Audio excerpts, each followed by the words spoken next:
Excellent produit.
Excellent produit.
Yo, people, what you telling me? Back again for another one. Daps, what you saying, fam? All good, mate. 3-point collector. Mute, bro. Am I on mute? Am I on mute? Am I? Am I on mute? Hold on, one sec. Am I? Yeah, I am. No, you're not. You're not. No, You're I'm not. not. It was me. I'm not. It was me. What are you telling me? I'm good, man. 3-point collector. Liverpool looks shit. Arsenal looks shit. Yeah.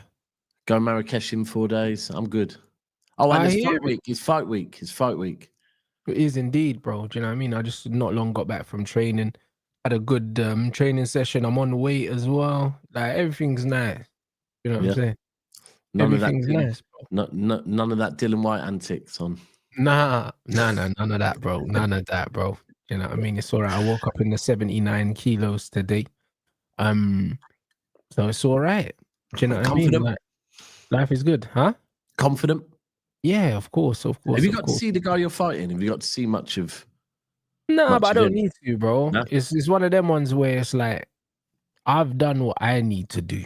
You know them ones. Like fighting's a mental game. Do you know what I'm saying? It's very much a mental game. Obviously, the physical helps. I know I'm physically fitter than him. I know I'm faster than him. So I know I'm stronger than him. Like I just know that I'm physically superior to him in every way, like just as an athlete. So it's just one of them things where if I do everything I'm supposed to do, it should be a comfortable night, innit? Do you know what I'm saying? Nice. The only person that can cause me problems is me, bruv. Do you know what I mean? Yeah, we'll talk. And this is what it is. I've done all the hard work, so I'm not fussed about what he's doing. Yeah, you're gonna win. That type of mindset, you're probably gonna win them. Yeah, I'm not fussed about what he's doing. You know what I mean? You just need to make sure he turns up. Do you know what I mean? I deal with him and then, do you know what I mean? Enjoy my evening, bruv. Do you know what I mean? And that's just what it is. So, nah, man, I feel great, man. Good. So, nah, it's decent, bruv. It's decent, man. Life is good, bro. I'm not gonna lie, bro. Conte wants to sign Xerxes. Fuck off, mate. You know them way there. Bro, the whole of Italy want to sign my striker, but I'm supposed to believe he's shit. You know them ones. Like, it is what it is, innit? It is what it is, man. Friday face-off, yes, and weighing, but we've got a face-to-face kind of online tomorrow, on which is going to be live here. But I've never spoken to him, never seen him, never met him, nothing. So tomorrow will be the first time that like we do like a kind of face-to-face. Yeah. So yeah, that's when it's going to happen tomorrow evening at 9 p.m. Do you know anything about him? Yeah, I know he's American. I know he's from New York. He's from New York. I know that he used to be a pro, like journeyman. He ain't got a good pro record, and he's just recently started doing influencer boxing. And his influencer boxing record, I think he's 1-2, lost 2 in influencer boxing. But in the pros, he was just a journeyman. And he was just getting beat. You know what I'm saying? But he's had loads of fights. That's the only thing. Same way, professional. Yeah. He's had loads of fights, innit? That's the one thing. When you're a pro, even if you're a journeyman and you've got a losing record, you still have the experience of getting through times. Yeah, I mean, you're not going to get nervous. Do you know what I mean? You've been put in situations a lot of the time where you're brought in to lose fights, and you know you're brought in. Right? Like you might get 2 weeks notice or something like that. You get a nice bit of money and you go in there to try and survive, innit? So you're not, like, the pressure's not on you. Bro, you know how to get punched in the face. But this is what I'm trying to say. So it's one of them ones where, like, he won't be feeling no pressure. He won't be nervous. He'd have done that walk a million times. And yeah, bro, like, I know that I'm going to face the best version of him on that night. You know what I'm saying? Yeah. That's just it. I know it'd be interesting, man. But it's gonna the face-off thing tomorrow will be streamed here at 9 p.m. And also I'm gonna stream the press conference and the weigh-in here as well. I'm gonna get the stream key and I'm going to stream that on the channel as well. So you lot will be able to see the press conference and the weigh-in. So yeah, man. Man said, why you dropping Bant Sports News? My brother, it's on my brother's channel. It's my brother's shit. Even though it's both our podcasts, it's on my brother's channel. So what happens on that channel is fuck all to do with what happens on this one. Do you know what I'm saying? He's got his schedule, I got mine. So it is what it is. Like, this is live. Bant Sports News ain't live. You can watch it whenever. You can watch it later. So yeah, big up everyone inside. you already know what time it is. Obviously, the talk of the weekend. Well, to be fair, there's loads of different things on the weekend that are intriguing. Do you know what I'm saying? For me, I put you lot as favourites to win the league even before the season started, and now after seeing you guys and seeing Arsenal and seeing Liverpool, I'm definitely not changing my mind, and seeing Chelsea as well. So, would you make of your performance anyway? I didn't watch the whole performance. I don't know how I wasn't overly impressed with our performance, but I was happy with the result, happy with a few things, but still think it was a bit sloppy. We were giving the ball away a bit too much in the first half, but you know, there's a lot of players that haven't played with each other before. The midfield was like, I'm not even going to blame the defense. I think the midfield was giving the ball away a bit sloppy, midfield and attack. But the difference between last season and this season is we've got a couple of fucking quality players. Like, bro, and this is a thing, like, plan A, quality players get the job done. No, sorry, plan B. The plan A is the system. The plan B is you've got individuals. The players, absolutely. The players always have to be the plan B. Yeah, and I don't know, man. There's a lot of things I noticed, like so many different things. I think that Kolo took right. So defensively, we looked a lot better. Right, Wolves scored, but we caught them offside, and people were like, "Oh, got lucky." No, if you catch a player offside, that's not luck. Defenders, no, that's drilled, isn't it? That's drilled, yeah. And I don't know if there's a few things. It could be because it was Stones and Diaz, and they're used to playing together. We haven't seen Stones and Diaz together for a while, so it could be that. It could be. I really think that Kolo Touré on the coaching staff is going to make us defensively a lot stronger. Yeah, absolutely. It can't help. I mean, it can't hurt. Do you know what I mean? I think Trafford's had a good debut, good Premier League debut. And then Reinders was just fucking perfect. Like even the smallest thing that I know is just a little thing, not the goal, not the assists, but the fact that in about the 50th minute, when Wolves started the second half well, Wolves tried to counter us, and Reinders just pulled a player down and took a yellow, right? The amount of times last season we needed someone to do that and they didn't, and we just got ran through, whereas Reinders was like, nah, ain't no one running through this midfield, down, right? And from that point, he was brilliant. Cherky coming on and just fucking doing, bro, you know what it was? Why I think all City fans are so happy with the Cherky thing, is obviously everyone's going to say Pep's going to coach it out of Cherky. He's not going to coach nothing out of Cherky. This guy's not letting no one coach nothing out of him. He came on and, bro, the guy's just doing flicks everywhere. Yep. He's making football enjoyable to watch. Like, that's who he is, man. And and that's who he will always be, bro. And that's why I said, bro, him and Pep will fall out before he changes the way he plays. You know what I'm saying? Because that's just how he plays.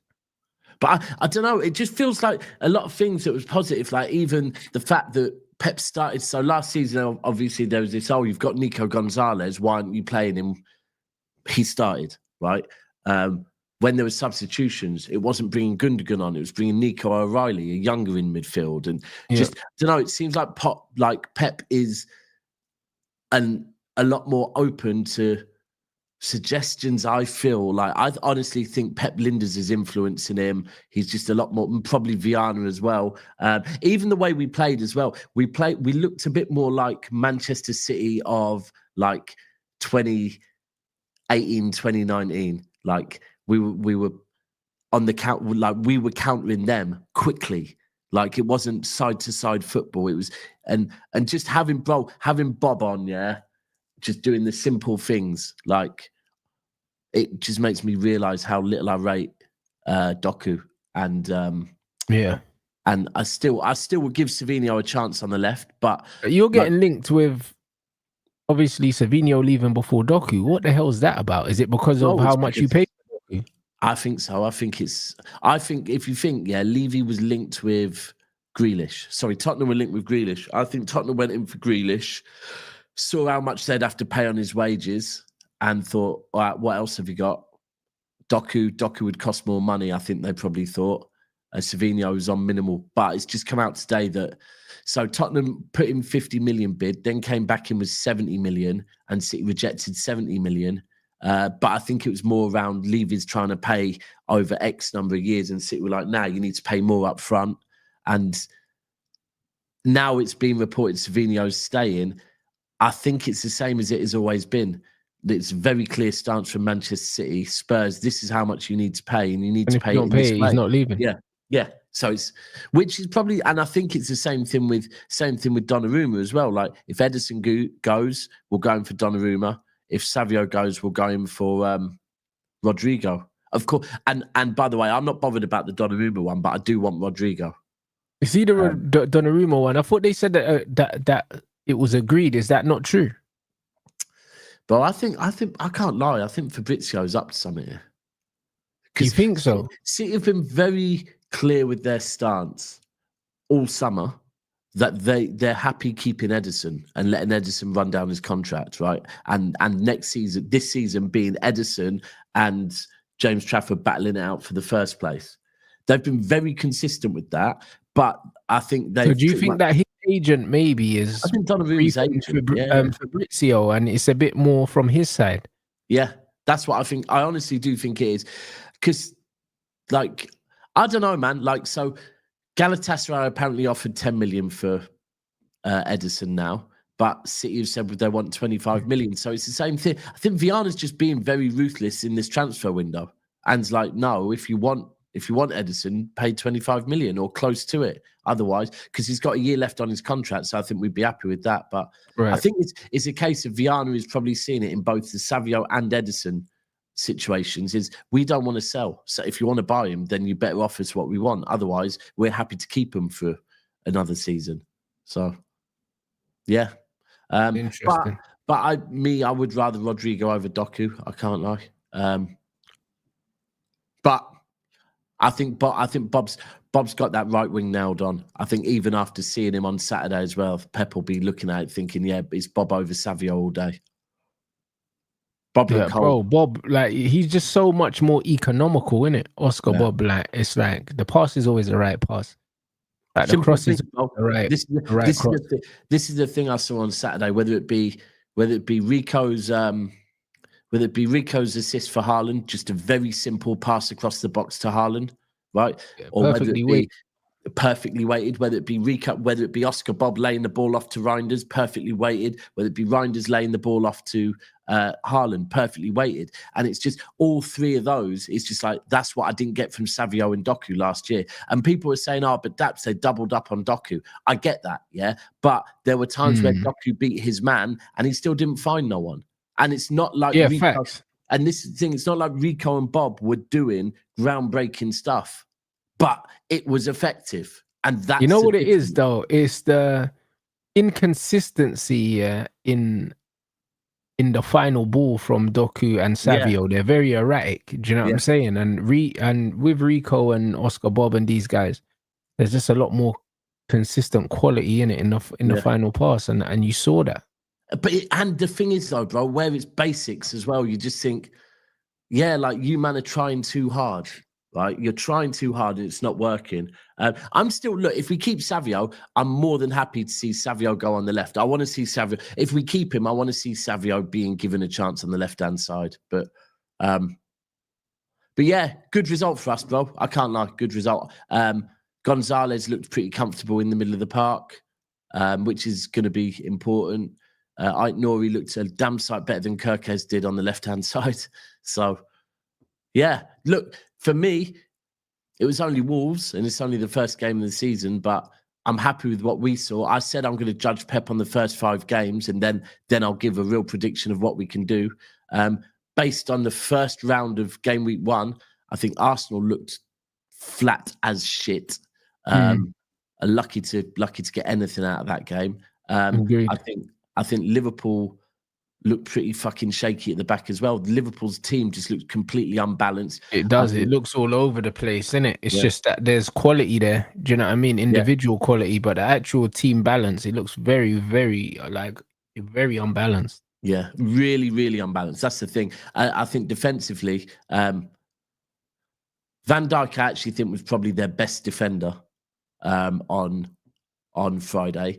But even him, I think his legs are going to go soon. He's 34.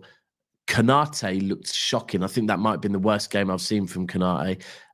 Kirkez was all over the gaff. I think Frimpong wasn't bad. Frimpong wasn't too bad. I think Liverpool actually got worse when Frimpong got subbed off.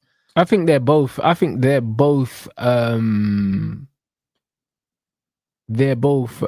gonna take a while to adapt, I'll be honest. When I looked at Kirkez looked like somebody, he just looked very rash, innit? I don't know if it's the occasion and of the Anfield and the step up that maybe he's just not a top level player, innit? Because he looks good at Bournemouth. And obviously, I'm not saying that he won't adapt to this, but I'm saying at the moment, when you move from a smaller club like Bournemouth, sometimes it takes a while, man. And sometimes it never happens because these guys do get overawed by the pressure of winning every game. It's not the same, bro. Do you know what I'm saying? Like when players move from smaller clubs, and we've seen it a million times with players from multiple clubs that have moved to Man United. Do you know what I mean? I remember when we signed Morgan Schneiderlin, from fucking Southampton, and he was statistically the best midfielder in the league, and then he came to Man United and he looked awful. Do you know what I'm saying? Like some players just move, they take that step up, and the step up is too far for them, innit? Yeah, 100%. You see that a lot. Yeah, and this is what it is, and it's a common thing in football, bro. So it wouldn't be a surprise if Kirkez moves up to Liverpool, and then you look at him, and it's like, all right, cool, maybe he's not challenged for the league material as a starting left back, but maybe he might be good as backup. You see what I'm saying? So I don't know. Time will tell. I think Kirkez's replacement at Bournemouth looks better than he did, to be honest with you. But good result for us. Bigger test next week against Spurs, though. We can't be giving the ball away as much. Spurs will punish us more than Wolves did. Wolves were shit, to be honest. Spurs look very well coached already, bruv. In a very short space of time. For me, I rate Thomas Frank massively. Yeah, man, they're very well coached, and they're actually bastards now. Like they've got a bit of nastiness about them. Like they're very physical. Do you know what I mean? Like they don't mind putting the ball in the mixer and playing percentage football. And obviously that's the Thomas Frank way. But like it's working for them, bro, because they were the better team against PSG and they were very unlucky, and they absolutely dispatched of Burnley, bruv. So like they look decent, man. I can't lie. I think I like what I've seen of Spurs. And Thomas Frank cold finishes as well from Richarlison, both of them. Bro, that's what I'm saying. And Thomas Frank is a manager that I wanted at United, and seeing what he's doing at Spurs, that makes me confident that what I thought I was seeing from him at Brentford, I was seeing it. Do you know what I mean? He's a very good manager, and I think Glasner's the next one, bro. Like if we get rid of Ruben, when we get rid of Ruben, Glasner, he has to be top of the list, bro, because this guy knows how to set up a football team, man. Yeah, for real. Now, did you watch the Chelsea game or did you see bits of it? Yeah, I watched the Chelsea game. Chelsea looked awful, what? To be honest.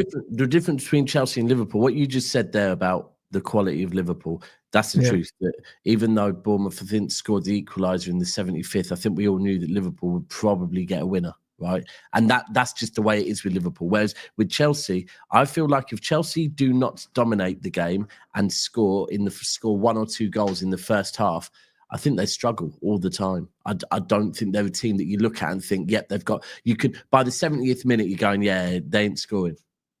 You just know when Chelsea aren't having a good day. You just know, yeah, they ain't getting it done by any means. And maybe in cup competitions a bit different, but in the league, they did like them nothing to excite me at all. Bro, the mad thing is, I've had Chelsea fans talking about, and look, I know football isn't.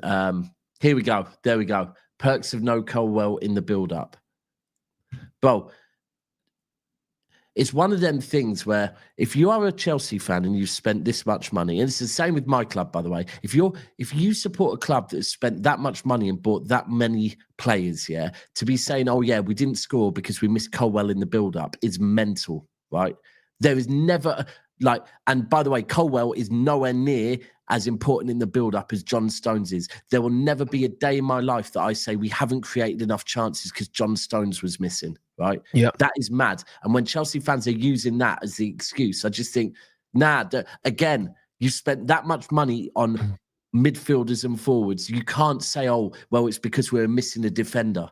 Not even a fullback. You're missing a centre-back. That's mad. That is mad. Bro, and not even a world-class centre-back as well. He's meaty, That's what bro. I'm saying. It's not, that's what I'm saying. It's not John Stones, right? And John Stones, yeah, is a player that really is involved in build-up play. I would never say we haven't created enough because we're missing our centre-back, yeah? That is just insane. It really, really, really is. That's excuses. Blame the players you have, the amount of forward players you have. Cole Palmer. Bro, the lack of Pedri, quality, yeah, in their forward line, yeah, for the amount of money they spent needs to be investigated. And the thing is, it's like they keep doing it. Remember, guys, we done the hit and miss thing with Chelsea. The way they do it, I think they call it Moneyball or something, yeah. But bro, they miss like 7 out of 10 signings, bro. Like they're duds, bro. And this is why man keep turning these man around. Gittins is fucking shit, bro. That man paid 50 million for Gittins. And like what are we doing, bro? You know what I mean? You lot paid less for Reinders than what they paid for Gittins. Gittins is trash. They're looking at Garnacho. He's also trash. That one, bro, that and is Gittins is replacing Madueke, who is also trash. So you're replacing trash with garbage, bro. That's all it is. It's the same shit. Neto is bang average as well, bro. He's just a tryhard. He works hard than that, but he's bang average, Neto. Do you know what I mean? I wouldn't quite call him shit, but he's teetering on that. Do you know what I'm saying? And then obviously, João Pedro's a good player. Cole Palmer's a good player. They're the only two attackers I rate of theirs. Obviously, I like Delap, but they're not going to play him. Yeah, no. I agree with you. I think it's not the Chelsea of old. Look, it's so difficult because obviously they look good against PSG, which makes me think I rate the coach. Like, but styles make fights, innit? Do you know what I'm saying? Yeah, like Spurs battered PSG as well. So maybe there's just certain ways you play against PSG that they're susceptible, bro. Because the criticism of Enrique has always been that he's got no plan B. He's just a plan A manager. Yeah. Gittins is raw, but that's the problem. This is a problem. Chelsea have a lot of really and truly, they still have a lot of raw players. And that's where the difference between, like, I'm not even knocking Chelsea's players, right? They're raw young players. But if you want to be in a title race, then raw young players aren't going to win you a title. It's that simple. It's not. I mean, there's no coincidence. Reinders is 27 years old. Yeah. Like, City have gone and signed a mature footballer, not someone that's potential. They've signed a here and now. That's why I kind of want, like, that's kind of why I want Rodrigo at the moment, because people are saying, oh, DAPS, you know, Savio could be it. He could be, but Rodrigo is it. You know what I mean? I want someone now. Like, last season hurt, bro. Last season, I don't want to go to be in Chelsea. I want to stay being Manchester City, who are like winning things here and now. We've got enough balance in the squad. We don't need loads of youngers. So, but that being said, look, I will say Palace are in form at the moment. Palace are in form, and they have got a good manager, well drilled. But yeah, I can't lie. At home, first game of the season, no Chelsea fan can be happy with that result.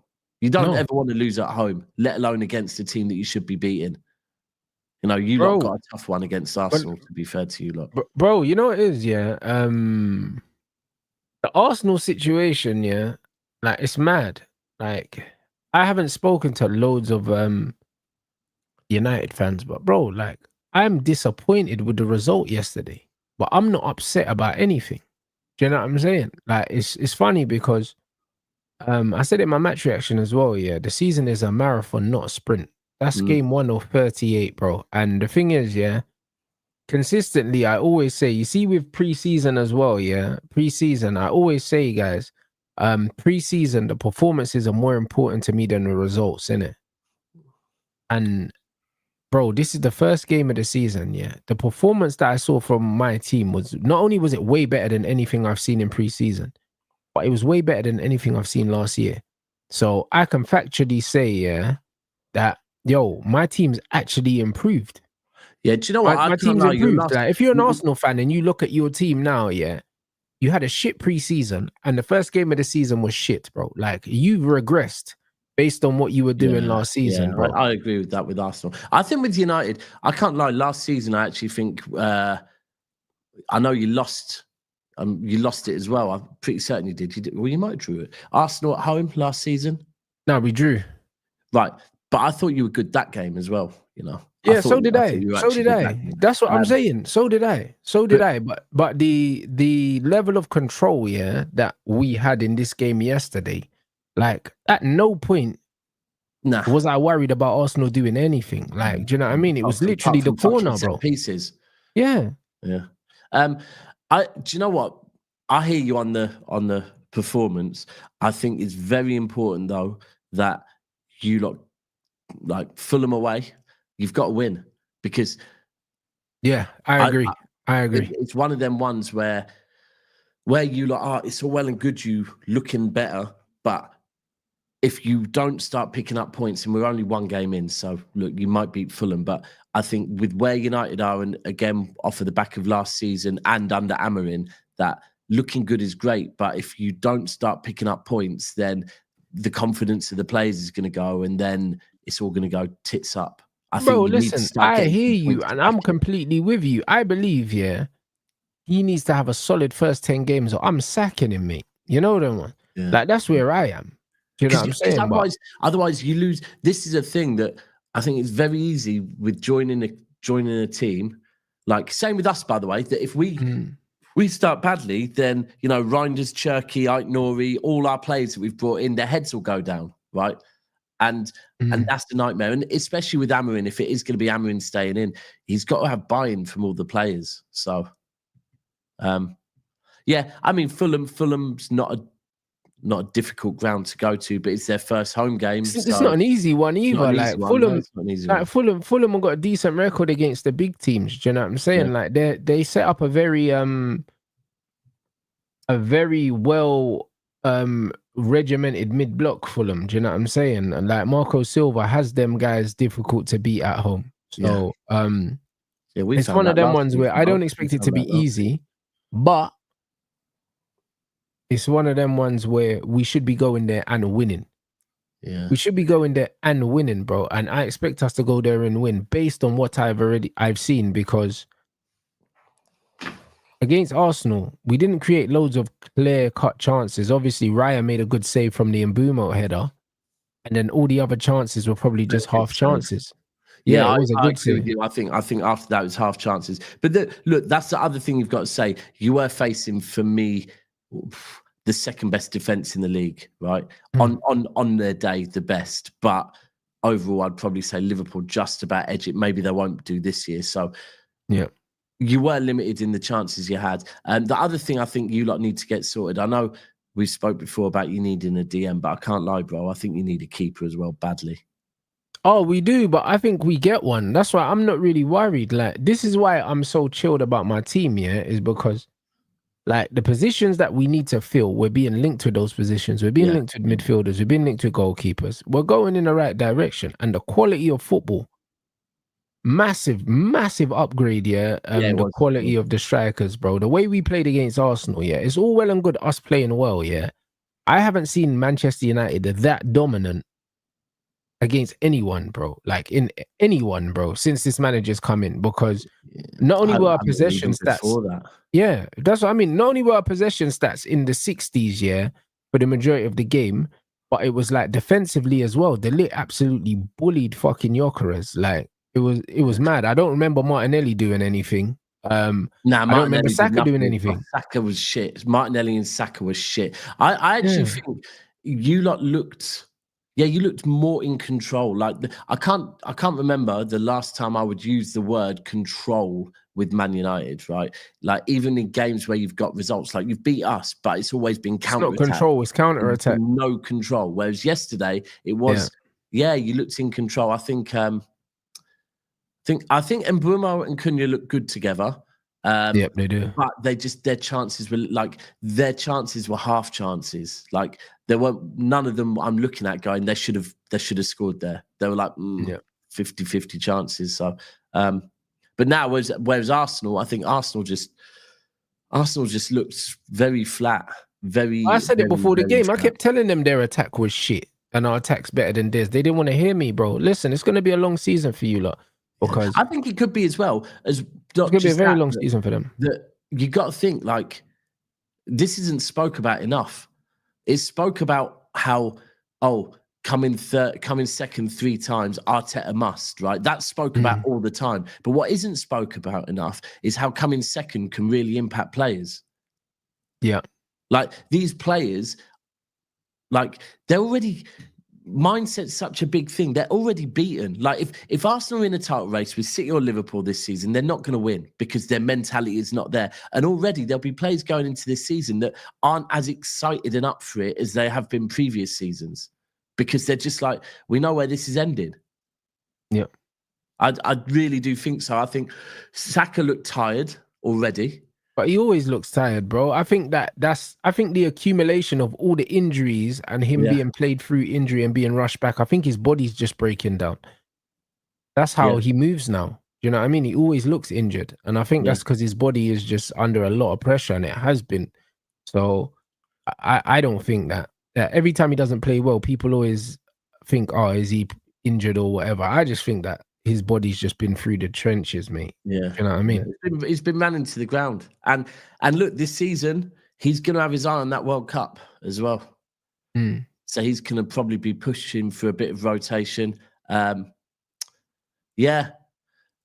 There's really nothing to say like Arsenal. I think Arsenal yesterday looked really, really... No, they looked rubbish. Guys, on this, the manager saying he's happy with the goalkeepers, he has to say that. The same way he came out and he defended Bayinde.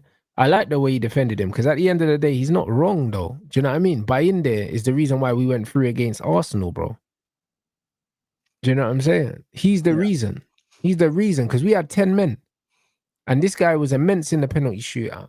And I think even, I swear in one of the games, he might have saved the penalty in normal time as well, bro. He saved a few penalties for us. So it's one of them things where as much as, it was his fault for the goal to a certain extent because he could have been stronger. Bruno's the one who gave the ball away. Like they should have asked the manager about Bruno's performance because he was the worst player on the pitch. Yeah. He was the worst player for both sides. He was that bad. And nobody's talking about it. So it's just one of them things. And then Bruno comes out after the game and I see that he's doing media obligations and all these things, but it's like, bro, like, you're the weakest link in this team at the moment, bro. Do you know what I mean? It's like, right message, wrong guy. Yeah, and Ugarte was shit. Yeah. They stink. But Ugarte didn't start. Do you know what I'm saying? When he came on, he just things he did. Like, there was one point in injury time where, like, the last thing you needed to be doing was giving away a free kick, and he's just giving away a dumb free kick, and it's just like, bro, you're just too clumsy. You're not. I can't. Is he an Amarin signing? He is, man, but like he is and he isn't. You know the ones. Like he used to play for Amarin before at Sporting, so it's one of them ones. But he came in under Ten Hag, though. Do you know what I mean? Okay. Right. He came in under Ten Hag, but I just don't even know, bro. I just don't even know. He's just not good at anything. Yeah. I agree with you on that. I think he's shocking. Kobe didn't play, did he? Nope, not a minute, bro. And this is what I mean about this manager, bro. It's hard. It's hard for me to back this manager because you take off Casemiro, who was our best midfielder. Yeah, he was and good. Then if you're taking off Cass, and he was using the ball well, bring on somebody that has good ball retention and can move the ball. Do you know what I mean? Instead, you bring on Ugarte. And bearing in mind, we're not under no pressure because we got all the possession. Arsenal couldn't do fuck all. Why did we need to bring in a ball winner in a game where we're dominating possession? It made no sense. If we were playing on the back foot and we were trying to protect a lead or something like that, it would make more sense. But why do you bring on, a reactive player, that is simply a ball winner in a game where we're controlling the game and we need to win? Yeah. Like that, it doesn't even suit like the flow of the game. Do you get what I'm saying? Kobe Mino is still a possession-based player. It would have made way more sense to bring him on. Yeah. Yeah. I think the Mount thing probably. Kobe's not got a knock or nothing, has he? No, Yeah, I don't think mad. so. I don't think get why you Kobe. I didn't think see him. Kobe's fit, guys. Is Kobe fit?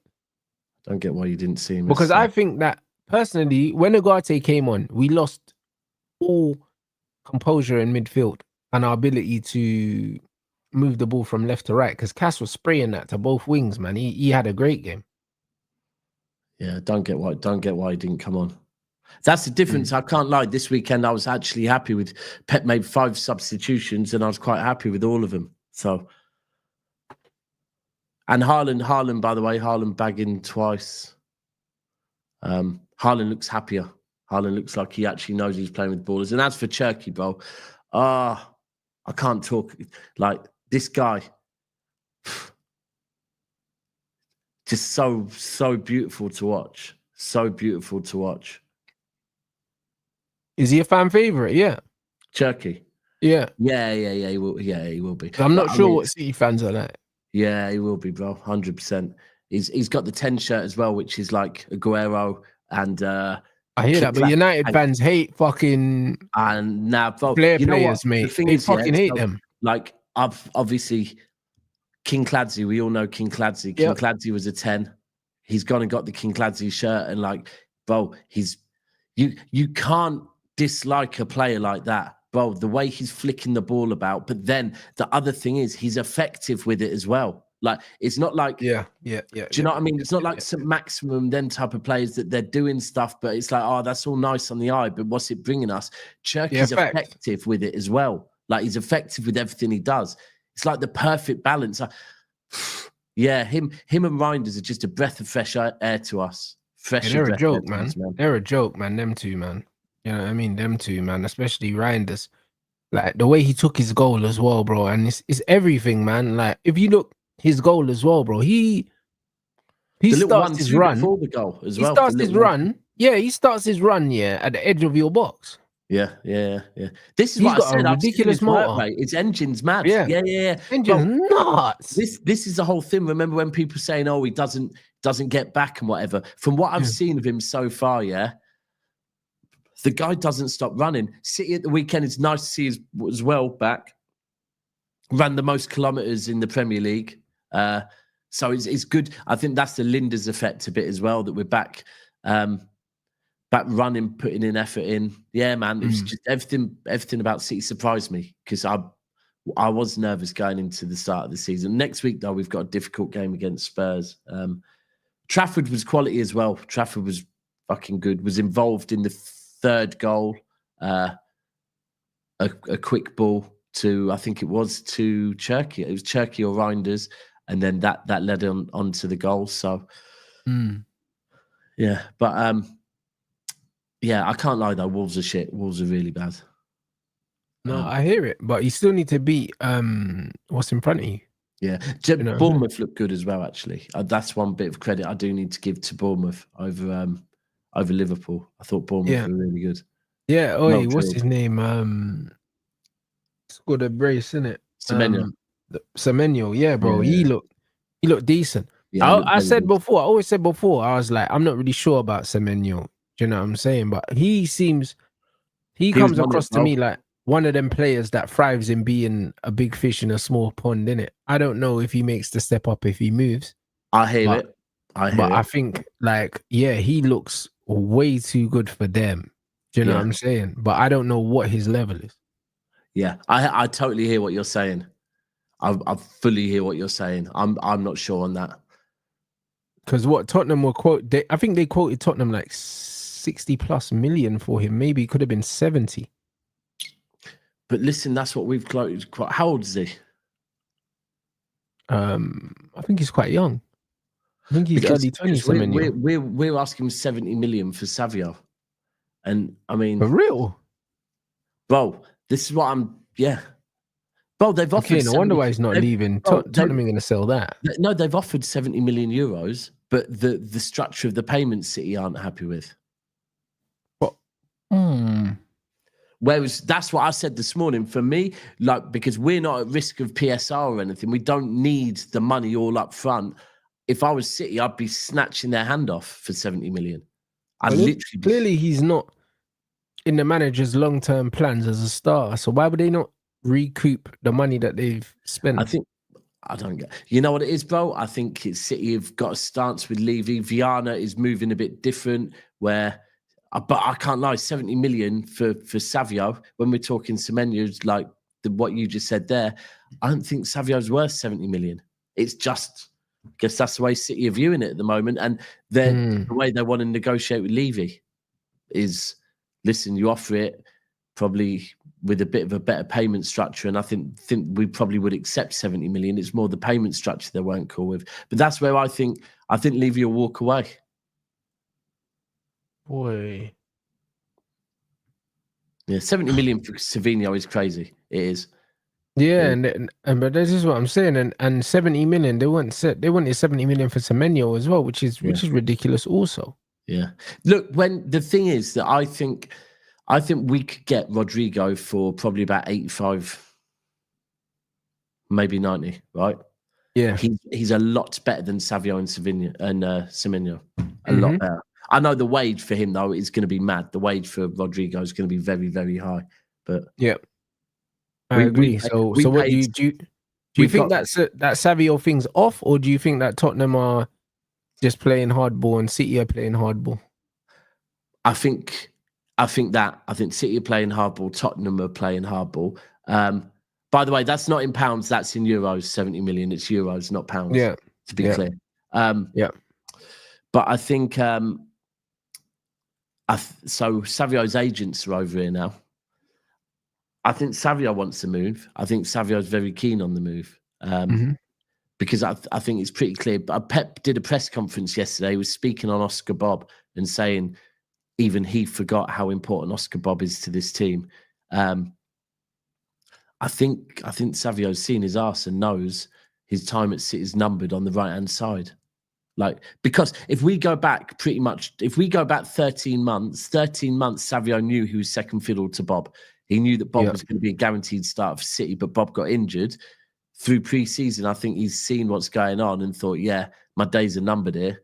Yeah, he probably said, "Yo, I ain't gonna get much match game time, and plus his more favored position is on the left anyway." Yeah, and that's the one thing I'm saying, that if we keep Savio, I'm more than happy to see him on the left-hand side. Like, I actually think Savio could work on the left-hand side. I'd rather at this point than Doku. Yeah, I would. I'd rather see Savio started on the left, and that's confused me. It's frustrated me a bit that Pep hasn't given Savio that chance on the left-hand side. But from what I'm seeing, I haven't seen any sign that Pep's gonna give him a chance on the left-hand side. At training, not once did I see Savio moving over to the left, right? Against Palermo, when he came on, he was playing on the right. I don't see a world where Savio gets a chance on the left at City, and that's why I'm at the point where, all right, well, a bit like the Grealish thing, bro, where it's like, look, I still think Grealish could do a job in the 8 or 10 role, but Pep is not going to give him that chance, so we might as well sell him. But he played Sané on the left, so he's not against playing left foot. I don't know what it is. It's one, bro. The mad thing is, Doku is actually, from what I've been told, I'm not going to act like I watched Doku at his previous club, but from what I got told, Doku is actually better at his previous club on the right. Yeah. So it's just a Pep thing. Yeah. Doku's played more on the right. And I think even when I saw him play for Belgium, when I first saw him play for Belgium, he was on the right as well. Yeah.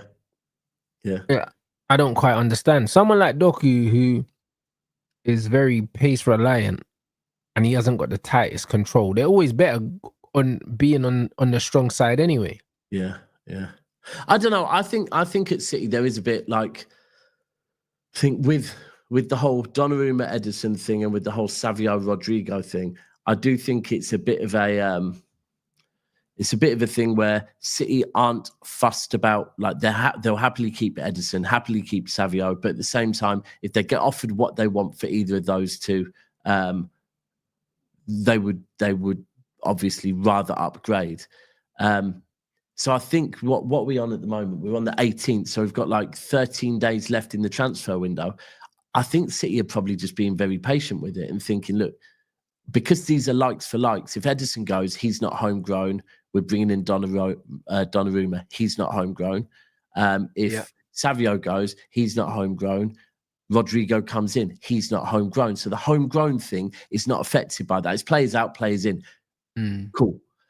I think their probably focus is more on, like from what I'm seeing, a couple of the elder players, like apparently Kovacic, Gundogan, and Akanji, that the club are kind of quite keen to get them out. Yeah. Because that's two foreign players out of the squad. Because otherwise, if we don't at this point, when it comes to registering for the Champions League, there's going to be some players in the team that are going to miss out on places. And that's one thing. Really? Like that? Yeah. There'll be a couple, I think maybe 1 or 2 foreign players that won't be registered. And I think that's something Pep doesn't want to do. So Rico Lewis was good as well. Rico Lewis was... Is there any truth to Nottingham Forest? Apparently, I heard off of someone very close at Forest and someone very close at City on Friday. I was hearing, it's as good as done. But then... as in done, but I heard that they want him, but he don't want to go. No. So on Friday, I was being told he wants to go. But then after... But then on Saturdays, like Pep's come out and said, nah, he's staying. He's not going anywhere. Rico's come out and said, I don't want to go nowhere. This is the only club I want to be at. Do you know what? I can't lie. The manager's probably reassured him he's going to get minutes, isn't it? I think, right, if you deep it, yeah, if you play, let's say you play Cherki or Foden on the right-hand side, yeah, then you're going to want Nunes to be kind of playing kind of as a wing back almost, yeah. So right back, but getting like attacking down the right hand side and kind of giving the width. If you've got Bob on the right hand side, then it makes sense having someone like Rico who can invert. Yep. And I think, and by the way, Rico and Bob has always been a good link up. From the academy days, they seem very telepathic down the right hand side. And against Palermo, and then again on Saturday, they cooked together. And I think these are things where, look, there's always going to be, I do believe at City, there is always going to be from the border, look, if academy players can be brought in and you do think they're good enough, we would rather keep them. Yeah. It is a thing at City. Makes the academy looks better, and that's why the academy is doing so well with all the sales, because people are looking at these. Got to remember, Rico Lewis is only 20, so because he's been playing for what, 2 seasons now. Yeah, and he just the thing is with him, he does get the system, and there's going to be a lot of games that if we're going to have, like, it made sense against Wolves why Rico Lewis started, because he's like, for me, Rico Lewis is not a good right back at all. That's why I don't even get why Rico Lewis to Forest would make sense, because the way Forest play football, Rico Lewis is not it, because he's not a right back. Yeah, he's a centre mid, innit? But he does well at right back because he can invert. Right. When you're a team that, as a team you have a lot of the ball and you're spending a lot of time in their half, that's not the way Forest play football. Forest invite attacks, right? Forest want to defend to hit you on the counter. Well, that's not what Rico Lewis is good at. So with the Rico Lewis thing, I was like, I don't even know where Forest would play him. But at City, it makes sense where he can just, because honestly, his best position, he's best in the final third. That is where Rico Lewis is best. Bro, I think you've said it about Maino as well. It seems to be a thing, yeah, with Manchester. They make good 10s. We make players that operate very well in a certain... Like, if you think about it, bro, try and list some defenders that we make in Manchester. Not many, innit? Yorkshire make defenders and that, but Manchester, we seem to create players that are good at working in those pockets. Like Rico, Cole Palmer. Yeah, it's them playground footballers, isn't it? Yeah, exactly that. Yeah. Yeah. So... Yeah, no, I think Rico's staying, which I'm not mad at. You have to. I can be critical of Rico at times, but whenever I'm critical of him, it's at right back. Like I've said before, I'd be happy to loan him out to a club that guarantee he's going to play in midfield, because I actually want to see just how good he is in midfield, and I don't know if I'm ever truly going to see that at City, because his game time's like the only time he's ever going to be in midfield is when he inverts from a right back position. Whereas he really might be a very, very, very good midfielder. So I think he can grow into that. Do you know what I'm saying? I think He's he still can grow 20, into. basically, I yeah. think he can grow into that. The midfield role. I think maybe he gets used as a right back because of he's still growing. He's a little boy. Do you know what I'm saying? I think he's growing into like his man strength. When he grows into his man strength, I think that he will probably be a midfielder full time. Do you know what I'm saying? I think I mean, that's what you have to remember. Like this kid, he captained the academy teams, right? He skipped years. Yeah, Rico Lewis is not in the same age group as McAtee. He's not in the same age group as Cole Palmer and Foden. He's 20. He's not even in the, don't even. I think he was playing with Bob and that, but I don't even know if he's Bob's age. I think he's. But no, he's younger than Oscar Bob, I think. I'm pretty certain he is. You know, I think Bob is 21. Oscar Bob. But either way, what the guy has come through and he knows the system so well. And that's the benefit of him. Like, that's why Pep loves him, because he does know the system so well, because he's been around it for 3 years already and he's only 20. So, in fact, this is his fourth. This will be his fourth season. This will be his fourth season. It's mad when you think about it. Yeah, Bob's 22. Thank you. Yeah, Bob's 22. Yeah. Rico's 20. Yeah, that's what I'm saying. He's bro. Yeah. So, and that's what I'm saying. This is a thing. When we talk about players like Eze, by the way, Eze, am I right? Eze's 26. I think he's older than that. 26, 27, right? We treat Eze at times like he's Rico Lewis's age.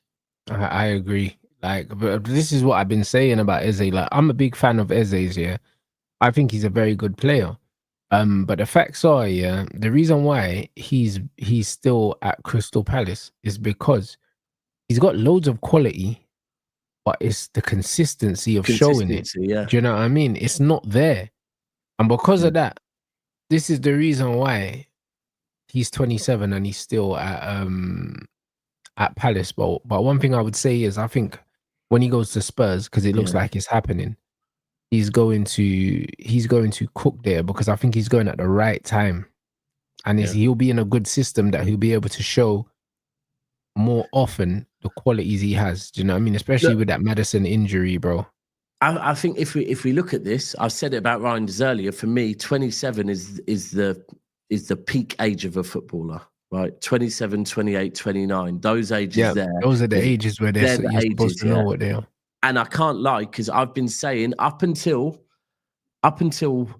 like last season, I was saying, for me, I think Eze is a bit overrated, and I think he's way too inconsistent. And then last season, he did step up, right? The back end of last season, stepped up, showed he can be clutch and was consistent. And you're right. I think he's going to Tottenham at the perfect age. And he's going to Tottenham if they do, because if they don't get Savio, they are going to get a left winger, right? I think Richarlison is going to stay fit this season. I think Richarlison's going to have a real eye on that World Cup. Yeah, he's a problem at the moment. Yeah, and I think Kudus, another winger on the left, and then Eze there, and with Polinia behind him. I think Tottenham are doing something there, you know. With the manager they have, the players they're getting, they're doing something. I can't lie. Like this, Tottenham are probably a dark horse to get top 4. They are. That's reasonable. Kept Romero, right? I believe kept Romero. They are. He just signed a new deal. He just signed 4 years. If they can keep Romero and Van der Ven fit and available, so Romero just less cards, Van der Ven stay fit. Poro's delivery is sensational. Spence is very good as especially now they're using him as a wing back sometimes, which is his proper position as well. Yeah. Then they've got Doggy on the left and Spence that can cover either side. Polinia, Eze, what's his name when he's back fit? Kulusevski. Madders and Kulusevski. Bro, they're actually, you know what? When you look at Tottenham and the most important thing, the manager they've got. Because the manager they've got is a good manager. Yeah, if they add a little bit more depth, you're right. They are definitely dark horses for top 4. Top 4. The one thing I'd say is they've got Europe in it. If they didn't have Europe, potentially, I think that would make it more comfortable for them. Do you know what I'm saying? That's why I like our chances of getting a European place this season. I think we're finishing definitely in the top 6 this year based on, it's a small sample size, but based on structurally what I saw yesterday and quality wise of Cunha and Mbumo. We didn't get enough time to see enough of Šeško, but I think he'll probably start the next game. I think 1 game a week, the quality attackers we brought in and the structure that we're seeing implemented, I think it's good enough to secure a top 6 finish. Yeah, I think the thing is with Tottenham, it's the same as with Newcastle. That your best 11 might be great, but you're too thin. Yeah. And the Champions League, like we even saw it last season, those extra 2 games of the Champions League in the group stages, they can really start to impact you. And that's the problem. It's the spot problem with Newcastle and Spurs, that both of them, because both of them naturally will, probably put a bit too much. It's the Champions League. They'll want to take the Champions League serious, and I think that will probably impact them in the league. Yeah, you're right. You're right. It'll be interesting. Hey, anyway, we get to see Grealish cook tonight. Oh, bro, I'm looking forward to that. I was saying the other day, like I've always been a massive fan of Jack Grealish, and I feel like this move is perfect for him. You know what I mean? Because he's at a club where there's no pressure on him. He can just go and play football. And if you look at his interview, all he kept talking about was just freedom and just playing and enjoying his football. That's all he kept talking about. Yeah. You know what I'm saying? So Boys will give him that. Well, his brother, I speak with his brother, and his brother's always been, we just want to see Jack in the 10 at City. We just want to see Jack in the 10 at City. Like, he's even said to me that Grealish spoke to Pep before and said to him, play me in the 10 role. When Grealish officially signed with Everton, his brother shared it on Instagram and put Jackie G in the 10 role. So Grealish has been told, you're playing centrally. So I'm looking forward to that. Do you know what? It's the most Monday night football game I think you can have. Everton v Leeds. Yeah, it's a proper Monday night football game. It's Calvert-Lewin going back to his old club. I'm looking forward to it still. Monday night. It's going to be a good game still. It's going to be a good game. I might keep an eye on that shit now. You know what I'm saying? Because I forgot that Grealish's debut was tonight. I might have to watch that now. Yeah, I'm going to give it a watch, 100%. Yeah, man. So, yo, guys, make sure we get the likes up, man. Get these likes up. We've got 500 target, 1100 in here. We are not far off that target. And then also we got Footy Talk with Don coming up back to back. So, yeah, let's make sure we hit those likes and make sure you subscribe to DAPS and Big Steve's channel. We are the South Stand, which is obviously linked in the title as usual. What you got coming up, my bro? Well, it's just... At the moment, I was hoping there was going to be some transfer news this week, but at the moment, I don't know if there will be. So I've got show tomorrow, panel shows every day, morning update shows every morning. That's it, same as usual. And good luck on the weekend, bro. Come on, bro. Appreciate it, man. You know what I mean? Big up everyone inside. You already know what to do. Drop a like on this video and on the next one. And yeah, we're straight back here with Footy Talk Chelsea edition, bruv. You, man, get ready for this one.